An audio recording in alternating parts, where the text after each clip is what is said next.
If the world was ending in 58 days, and you knew about it, what would you do? Would you try and find a way to stop it? Would you turn to your world leaders and trusted people to find a solution? Would you mourn the possibility of a future that would never come to be? Would you act irrationally, become violent, since there's a 100% probability that nothing will improve and the world will die? Would you resign yourself? As a society, we have resigned ourselves. AI has stolen our creativity and thrown it in our faces. The world grows warmer every day and climate activists are going out of their way to try and make change, but doing it in ways that cause them to suffer. Species are dying, rainforests disappearing, glaciers melting, pollutants ruining our lungs and brain rot numbing our minds. We are drowning out the very real possibility that the world is coming to an end, and we are doing nothing about it. Everything is commercialized. We make TV shows about our governments committing heinous crimes, whilst ignoring the real conflicts of our worlds. We watch 60-second videos hosted on platforms that are created by the very same business owners we constantly criticize. We film every second of our lives, from morning to night, always on show, always performing. Our artwork, our spark of creativity, is robbed from us. We are so individualized and isolated that we send out our sorrow into little posts, tweets, messages, begging to be heard amongst the vast void. People follow the masses with their thoughts on movies and shows in a mob mentality. Social media trends romanticize abuse and violence. The news is constantly reporting thousands upon thousands of immigration disasters, millions of dying people, whilst our advertisers remain unfiltered and triggering content is left on show for the masses, and we are doing nothing. But you knew that. And my rant isn't going to change anything, right? So now let me introduce you to a movie that can.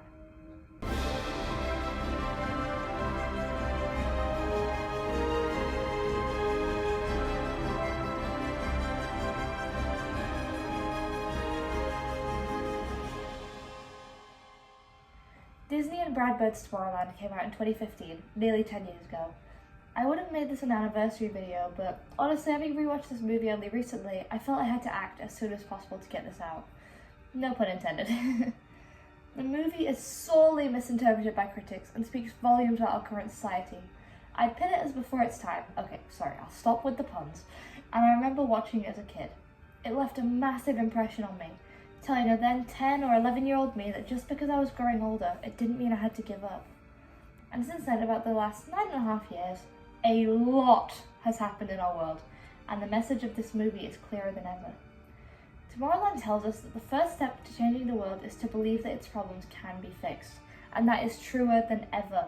Spoilers for the entire movie, and just for clarity, I won't be going into too much media outside of it, like the ARG, because I only just saw the movie, and I just want to talk about that. So now, let me tell you why everyone is wrong about this movie, and how nowadays pessimism and optimism are locked in a constant battle, and the wrong wolf is being fed. To begin, I want to do a small character study of Casey Newton. We begin the movie seeing her interrupting Frank with her optimism, and then a little bit later as a kid in March 2003, which was actually just over a year and a half before I was born on October 2nd, 2004. I won't lie, I always found myself relating to both Casey and Frank, so you might see a bit of projection here and there. Anyway, the innocent Casey who is so excitedly naming the stars of the sky is then shown a lot older. She's immediately proactive, trying to physically do something about the pessimism she sees in the world. A set detail I love about Tomorrowland is that everywhere you look on screen in the world, there's usually some sort of movie poster or images depicting a dystopian outlook, showing humanity has resigned itself to the fate of destroying itself and creating a self-fulfilling prophecy even if they don't realize it. Anyway, Casey is repeatedly left without an answer as to how the world is fixing the problems she's bombarded with. Whether it be global warming or war, Casey's question is never answered. I found myself in the exact situation earlier this year, when I went to classes where I was constantly told of starving children or immigration failings, but there were no solutions, ever. That actually was what reminded me of the movie, because at that moment I wanted to put up my hand and ask how I could fix these things. And I found myself just like Casey, with no answers. No matter how much I searched for a solution within myself, I was unable to do anything. But Casey is very proactive from the beginning. At the start of the movie, we see the demolition of the launch site being prolonged, and this is through her technological mind. Innovation is the key to change, and whether it be using a drone to cause interference in mechanics to wreck a ton of machinery, Casey is getting in the way of the pessimists by literally impeding their aggression. I don't want to call it progress, but it's technically demolition progress, though it would seem more like regression considering they're taking away something that marks human progress. Anyway, I digress. Casey's got personal stakes in this, as well as merely being someone who wants to go to space, as we heard in the video from 2003, because her father is a NASA engineer with nothing to launch, and she's essentially mothering her little brother. It's honestly unknown if her mother divorced them or is just dead, but Casey has a lot of responsibility on her shoulders for her young age, yet keeps up a brave front thanks to her optimism, something that so many of us have failed to do. Anyway, there's this soft scene between Casey and her little brother Nate, who is a very wide-eyed optimist, and who is very much similar to young Frank, actually. He still sleeps with Olivia, and around his bed there's drawing of space, robots, and even one of those little moon lamps that you press to make it wax and wane. I actually had one of those when I was little. Anyway, Casey tells a wide-eyed Nate the philosophy of this movie, that even the smallest actions can change the future. We also hear the famous Casey phrase that she knows how things work. Casey is constantly too smart for her own good, and it can get her into trouble. But being an older sibling, she's a source of inspiration for Nate, and you can see just how much he looks up to her. In this short scene, the entire movie is summed up. Casey surmises that it's hard to have ideas and easy to give up, but that she never will. After that, we see Casey has a pretty good relationship with her dad, Eddie, such as helping him fix his invention, and then they chat about how mysterious it is that all the cranes are down. Eddie says that the platform being taken down is inevitable, proving he's already resigned himself to the idea of being jobless, and we can see his despair seeping through. However, Casey reminds him of the story of the wolves he's always told her, and that the wolves of hope and despair are always fighting. The one that wins is the one you feed. Cut forward, Casey's arrested. Rip. She finds the pin in her belongings, and thus after some shenanigans, gets to see the Tomorrowland we were advertised. Emphasis on advertised! Just like Welcome to Roses and Wish, the Tomorrowland advertisement is supposed to be perfect. It's supposed to be a retro future wish fulfillment. It's supposed to feel perfect and beautiful and draw us in.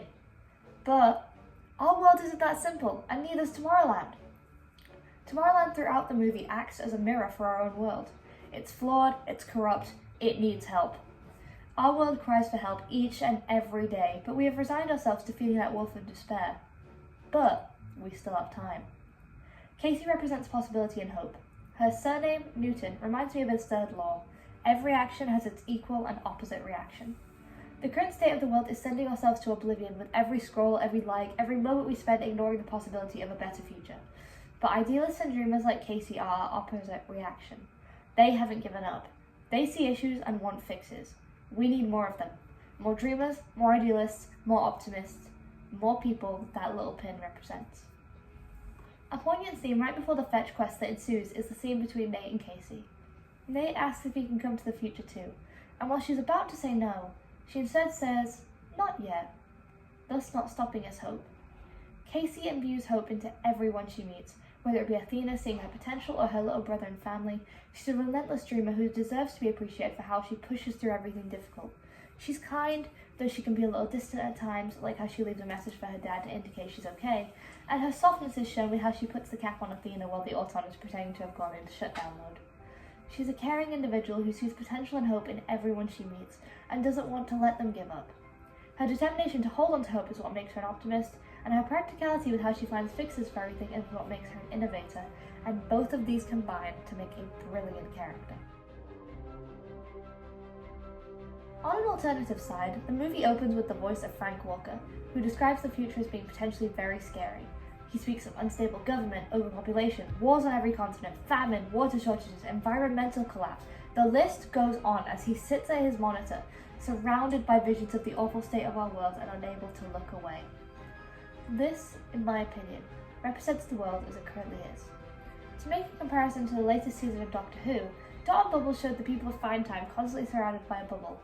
We have done this to ourselves, by showing ourselves the worst of humanity, but we never change anything as we sit and stare at our screens, unaware but aware all at once.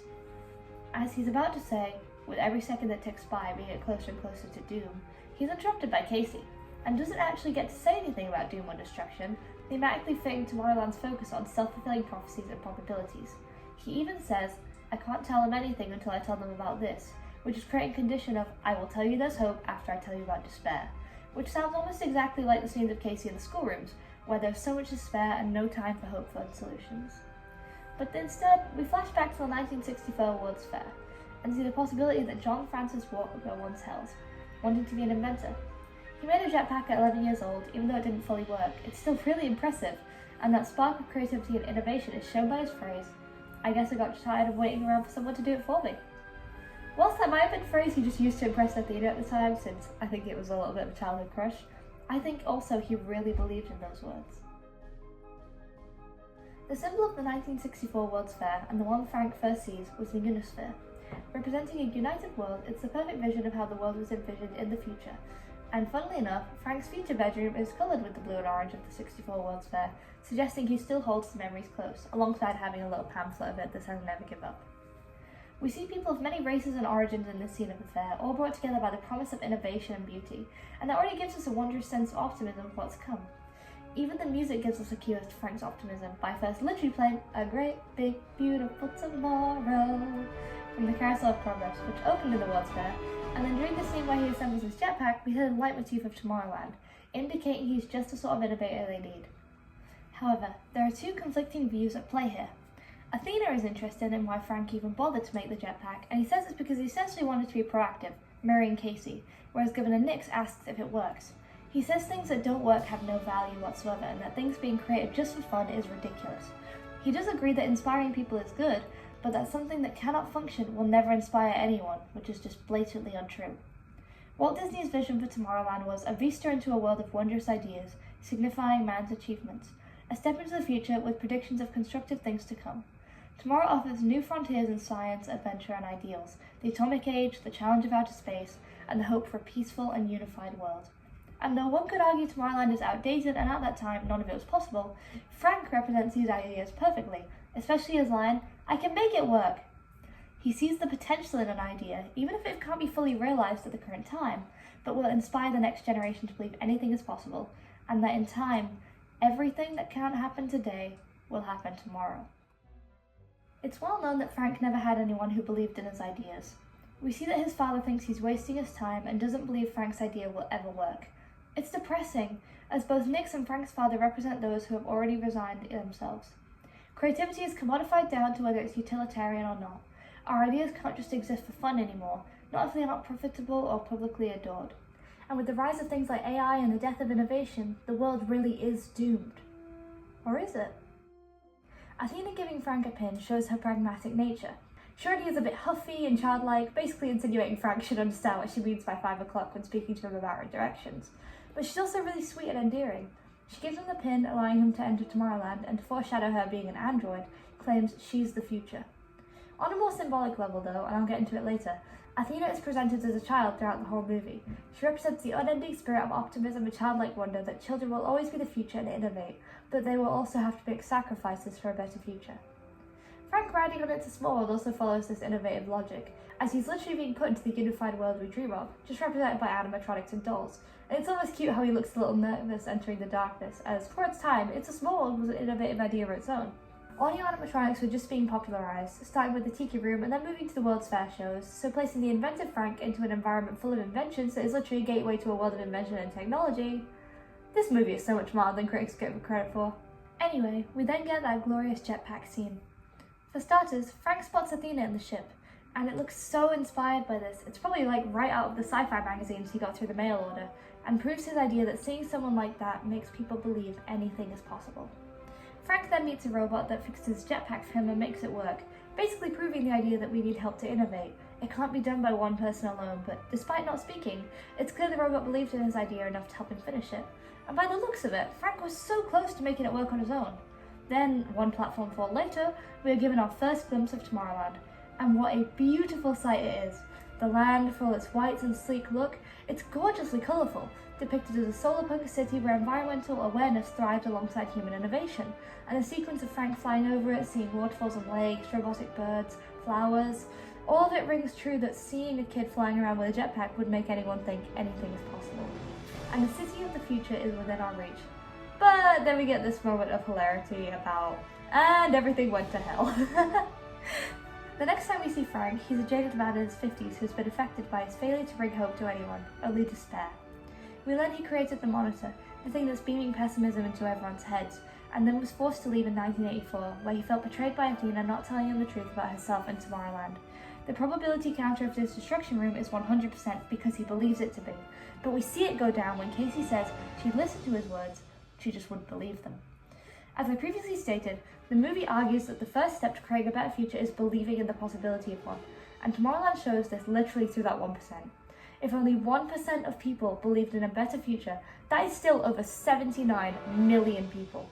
And with 79 million, you can do a whole lot. Frank's house has been wired to defend against Nyx's robots, who we see previously in the movie attempting to kill Athena and Casey. Frank is clearly paranoid, and it could be argued that the fact that he's attempting to keep himself alive is proof that he believes that there's a chance for a better future. If he had completely resigned himself, he wouldn't be leaving the house every week, as we're all going to die anyway, and that 1% of himself that doesn't want to believe in the world ending is still deep down inside. And when the monitor signal he's hijacking goes to 99.9994%, that 0.0006% makes Frank feel something. He wants to know who Casey is, because she stirred up a hope that he thought he'd lost, just by expressing the possibility of believing his hypothetical death scenario isn't true, and thus denying the creation of a self-fulfilling prophecy. Though Frank still holds some resentment toward Athena for how he felt he was betrayed, we watch him go back to his childhood roots throughout the film. His love for the 4 core members of Plus Ultra and how he geeks out is actually so cute, and it reminds me of myself a lot and how I tend to geek out about stuff like From the Earth to the Moon and even this movie, as I'm doing right now. Frank is inspired by Casey just as he was all that time ago by Athena, and in the end he relies on both of them. He even returns the favour to Casey, encouraging her not to give up, and supports her view during the confrontation with Governor Nyx. Though we often ask her why she's so amazed all the time and his cynical rough edge contrasts her idealistic wonder, we understand that he's traumatized in her and appreciates having Casey and Athena believing in him the entire way through. Athena is another one of my favourite characters in this movie. I am inclined to say that she represents a persistent view that the next generation will fix things, and that's why she's perpetually presented as a child. She's innocence personified and idealism. She left Tomorrowland after Nyx called her, and I quote, bloody obsolete and tried to dismantle her, and took with her 12 pins, Casey receiving the last of them after all the other recruits failed. Casey is the last hope, and proves this by creating a 1 in 1,000th variable on the monitor, though Nyx refuses to listen to this. Athena being a robot causes her to struggle to be empathetic, though she obviously can sense when someone needs something and how to act toward them, like telling Frank to be gentle with Casey during the prison scene. And though Frank felt betrayed by finding out his best friend was a machine and hadn't told him, coupled with the fact he'd just created the monitor and succumbed to his own pessimism, deep down they both still cared for each other, which confused Athena. Ever since September 1965, Athena felt like she didn't want to dampen Frank's potential by telling him about the conditions of her existence. It seems she grew a heart, as in October she had unusual thoughts toward her top recruit and knew he deeply needed someone to believe in him, and thus she fulfilled that need. Then, in 1984, a year chosen because of its link with pessimism and dystopian writing, Frank was banished by David Nyx and left the monitor in Tomorrowland for good, blaming Athena for giving him hope and taking it away. However, Athena was far more than ones and zeros, and her determination to never give up proves that she's more than just a mindless animatronic like the rest of the Autons we see in the movie. Her faith in both Casey and Frank is prevalent throughout the movie, just as children trust adults, and Athena's innocent shell, dressed to whatever time period she needs to disguise in, shows the persistence and perseverance of children to believe that they can change the world, and the stubborn belief from adults that the next generation will make the right decisions, even as flawed as that thinking is. If we don't teach our children to believe in hope and possibility, nothing will ever change, and Athena being omnipresent as a child is a perfect representation of that. She was the future in 1964 and still is in 2015, as we constantly hope the next generation will fix our mistakes where we failed to do so. Athena, though, gives us the chance to do so instead, by literally putting the power of our future in our fingertips, and advertising what might be, if we get our act together and work for it, restoring Tomorrowland to its former glory just as we need to restore our own world. In doing so, though, Athena also unveils a sad truth. Something I really dislike about this "the next generation will save us" mentality is that it forces young people to sacrifice their lives to fix mistakes that they haven't made. For example, I never had a vote when Brexit happened, but it negatively impacted my dream of working in Disneyland Paris, to the point that sometimes it feels impossible. Being a child means holding up the weight of impossible expectations, and sometimes we feel the desire to resign and give up, but Athena gives the power back to older generations alongside us, who taught us anything is possible. It takes the entire world to fix the future, not just the newly born babies and young children with infinite potential, and that's what Athena is there to represent.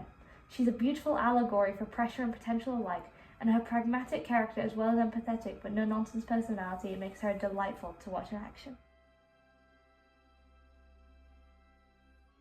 To me, David Nix represents those who have given up. His speech, in an odd way, is extremely cathartic, as there are times I just want to scream about the state of the world, just as I did at the start of this video. However, the difference between me and David is that I still believe in hope. I believe that we can fix the world we live in with enough power and right decisions, and we can change everything. The governor, on the other hand, focuses on the wrong things. Even when shown a change in probabilities, he doesn't want to hear it, believing humanity is doomed to fail no matter what, and that nothing they do now will be enough to fix the future. Though at first David tries to warn humanity of their doom, sending images into their brains through what is essentially a giant pin or the monitor, he realized that the people were too greedy, too egotistical, too resigned to their future to change it. He thought people would be scared by the prospect of losing everything, but instead they repackaged it into movies and TV. No longer was the world dreaming of a retro future paradise, but instead an implosion, a nuclear devastation that could ruin everything they knew and loved. And as Nix watched that, he became the very thing he wanted to avoid. He resigned himself and became pessimistic and jaded. He became cynical. And that cynical nature was being broadcasted to everyone everywhere all at once, every second of the day, as probabilities went up and up. A self-fulfilling prophecy that he'd grown too nihilistic to ever believe could be fixed. And that's what makes him a villain. He's a hypocrite. He gave up and claimed humanity was bad for doing the same, and tried to stop any effort to change course at the last second, even though it's proven at the end of the movie that 58 days and even a year have passed, and nothing bad has happened. His hypocrisy is what makes him a villain, as while he has a point to make, he isn't doing anything with his anger, and that's why he will never embody the ideals of Tomorrowland like Frank, Casey and Athena do, because he too wants to sink. And that's not the monitor's fault, that's his. So, why have I gone through all this? It's because I'm also angry and upset. The world is wrong in all sorts of ways. I read George Orwell's 1984 when I was 13 or 14, and though I was a little bit too young to understand the nuance, I felt powerless when I read the ending. I felt as if nothing I ever did would be good enough, and that it would take a miracle to stop the world from barreling into devastation. I know that's probably not really the intended outcome, but for a young teen who hadn't got any help for his self-esteem issues at the time, it felt like nothing I did would save anyone. I recycle, I was responsible for emptying the paper bins in primary school and ensuring stuff was put in the right places. In high school I did charity work to help marginalised and war-torn communities, but everything was flipped upside down in 2020 when the pandemic happened. Suddenly, everyone seems so egocentric, so individualised. With the rise of TikTok and reliance on algorithms, suddenly everything is at our fingertips. People can create soulless art and animation with just a click of a button. We can generate entire essays for school with just a few taps on our keyboard, and we broadcast our lives and opinions every second of the day through 60-second videos or posts. We have become an individualized hive mind. Our opinions are influenced every moment by our favorite creators, and we obsessively hate and rant about things that really mean nothing. My most pertinent example is Disney Wish. If you didn't see the movie, that's fine. If you did, that's also fine. But it's nearly been a year. Why are you so obsessed with hating on a movie every second you get? Every time I go into comments, I find something about it. It's because you've resigned yourself to disliking something and made it your mission to put your opinion out there every moment. I made one Star Wars video, one Holocaust video, and commented on one Disnerds post on Instagram, and yet people felt it was okay to call me a thought criminal and a Disney worshipper just because I disagreed with the majority. I get sent stuff every day about this movie. Every day, multiple hours throughout the day. Every single day for 6 months. It is tiring. And our world now is so focused on individualization and hive minds all at once that I believe, a part of me, that the death of creativity and innovation could really be upon us. And yet, throughout that, I still don't really believe that. I'll list off some things for you, okay? Earthquakes, hurricanes, floods, all of it's increasing. Mental health has spiraled down since COVID, and people like Karens are being more and more frequent. Ways of life are being shoved down our throats at every turn, and we are told to always use our voice, as apparently silence is violence, despite the concern for our own safety and well-being. Everything around us is dying, and yet we sit there making our get ready with me trend instead of going out and planting some trees. Our elected world leaders and worshipped idols are making wrong decisions at every turn. And to quote the Toymaker, the game of the 21st century is to talk, type, and cancel. Every opinion is trying to reign supreme, without enough focus on the bigger picture, that being the current state of our world. You cannot go around claiming your individual contribution of a social media post is better than someone not speaking out but privately donating, as whilst silence may be violence, we cannot judge other humans just based on one thing. And on that note, again, over this past year, I felt my identity be slowly reduced to ones and zeros. I've been reduced to my orientation and view on one movie, waking up to see videos like, send this to the gayest person you know. That stuff is hurtful, because those sorts of things are so personal to people, especially to me, and having them viewed as a personality trait and being reduced down to a stereotype is extremely damaging and even dehumanizing. To me, over the past 4 years especially, I've seen the world become more self-centered, and we really need to take this crisis more seriously.